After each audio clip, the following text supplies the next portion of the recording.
नमस्कार सभी को। आज हम पढ़ेंगे आरबीसी, डब्ल्यूबीसी और प्लेटलेट के बारे में।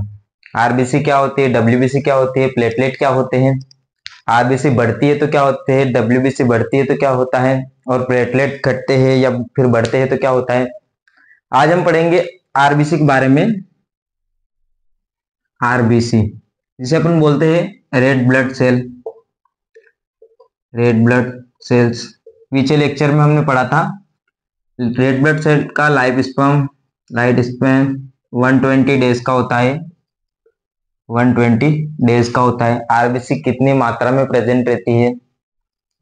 आरबीसी होती है 5 मिलियन, 5 मिलियन, या फिर अपन 50 लाख बोल सकते हैं। दोनों एक ही चीज होती है, ऐसी कोई बात नहीं है। और इसके बाद फिर आरबीसी अगर मरती है तो वो कहाँ जाती है? कितने दिन तक अपन आरबीसी आरबीसी का दूसरा नाम जो होता है वो होता है इरिथ्रोसाइट। इरिथ्रो इरिथ्रोसाइट होता है आरबीसी का दूसरा नाम। आरबीसी का मेन फंक्शन होता है ट्रांसपोर्टेशन का काम। ये ट्रांसपोर्टेशन का काम होता है आरबीसी का। ट्रांसपोर्टेशन अपन बोल सकते हैं आरबीसी को ऑक्सीजन का ट्रांसपोर्टेशन करना प्लस CO2 का ट्रांसपोर्टेशन करना। आरबीसी जो सेल होती है वो हमारे बॉडी में ऑक्सीजन का ट्रांसपोर्टेशन करती है। हम जो फेफड़ों से जो ऑक्सीजन होती है उसको पूरे शरीर के हर हिस्सों में ले जाने का काम करती है आरबीसी।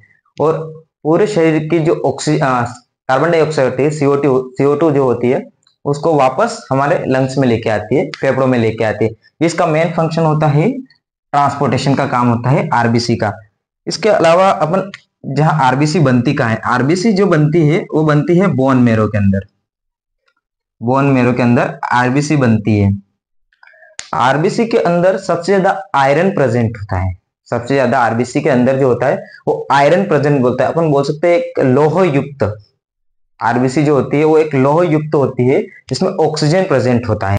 आरबीसी जो बोन मेरो के अंदर बनती है अपनी, आरबीसी जो बोन मेरो के अंदर जो बनती है अपनी आरबीसी, ये जो बोन मेरो होता है ये अपने हड्डियों के अंदर एक स्पंजी जिसे बोलते हैं अपन, जालीनुमा संरचना होती है। इसकी बोन मेरो की जो संरचना होती है जालीनुमा संरचना होती है। आरबीसी अगर अपनी आरबीसी कम होती है, आरबीसी कम होती है, लोअर साइड में जो आरबीसी जाती है अपनी, तो अपन इसको बोल सकते हैं एनीमिया। अपन बोल सकते हैं इसको एनीमिया कंडीशन होती है। आरबीसी कम होती है तो एनीमिया कंडीशन होती है। अगर किसी पेशेंट के आरबीसी कम हो गई, हीमोग्लोबिन कम हो गया, तो उसे अपन एनीमिया बोलेंगे। अगर कभी आरबीसी किसी पेशेंट की आरबीसी जो बढ़ जाती है, आरबीसी इंक्रीज हो जाती है किसी पेशेंट की, आरबीसी इंक्रीज हो जाती है, इंक्रीज हो जाती है किसी मरीज की, तो अपन उसको बोलते हैं इरिथ्रोसाइटोसिस। इरिथ्रोसाइटोसिस बोलते हैं उसको, इरिथ्रोसाइटोसिस, इरिथ्रोसाइटोसिस। इरिथ्रोसाइटोसिस अपन बोल सकते हैं अगर किसी पेशेंट के अंदर आरबीसी ज्यादा मात्रा में बढ़ गई या हीमोग्लोबिन ज्यादा मात्रा में बढ़ गई तो उसको ब्लड क्लॉट होने के चांसेस ज्यादा रहते हैं। रक्त मतलब हाँ, ब्लड क्लॉट या रक्तचाप बढ़ने के चांसेस सबसे ज्यादा रहते हैं उसको। उस पेशेंट को कभी हो सकता है अगर क्लॉट हो जाए कभी हार्ट के अंदर तो उसको क्या हार्ट अटैक के चांसेस बढ़ जाते हैं। अभी हमने पढ़ा था कि नॉर्मल वापस इंट्रो दे देते हैं इसका। आरबीसी का लाइफ स्पैन होता है 120 डेज का। आरबीसी कहाँ बनती है? बोन मेरो के अंदर बनती है। आरबीसी का मेन काम क्या होता है? आरबीसी का मेन ट्रांसपोर्टेशन का काम करता है।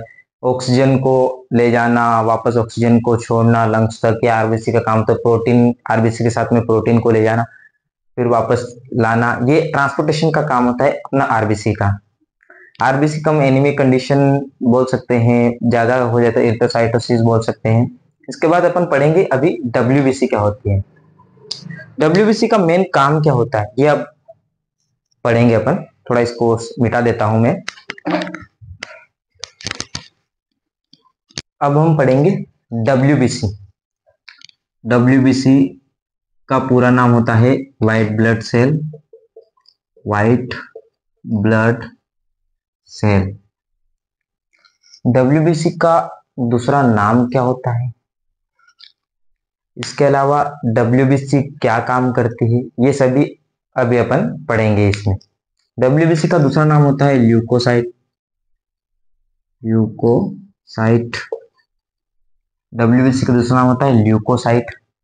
इसके बाद बात होती है कि डब्ल्यूबीसी काम क्या करती है हमारी बॉडी के अंदर, डब्ल्यूबीसी वर्क क्या करती है, डब्ल्यूबीसी वर्क क्या करते हैं हमारी बॉडी के अंदर।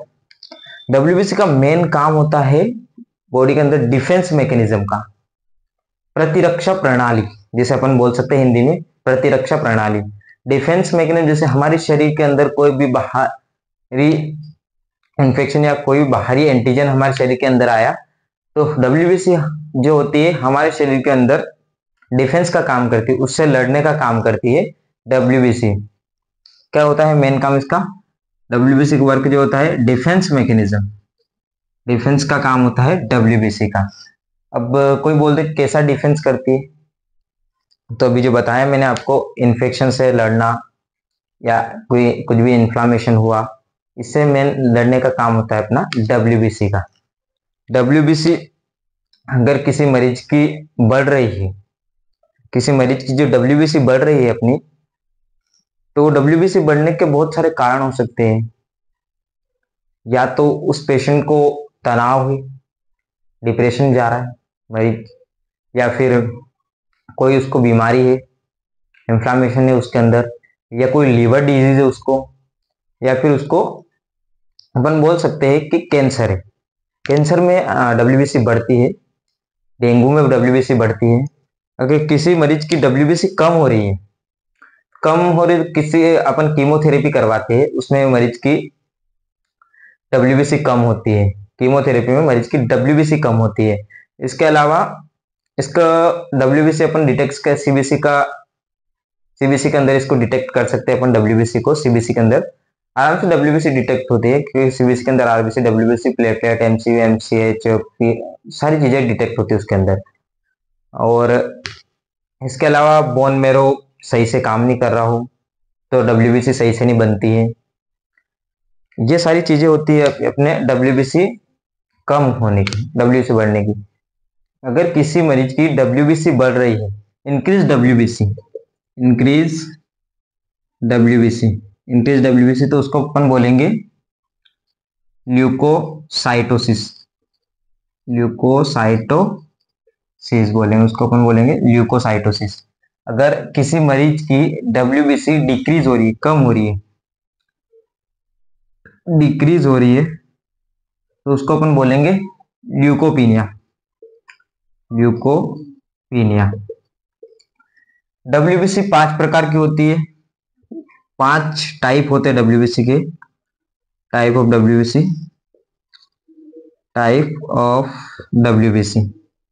पहला होता है न्यूट्रोफिल, न्यूट्रोफिल। दूसरा होता है मोनोसाइट, मोनोसाइट। Lymphocyte, lymphocyte.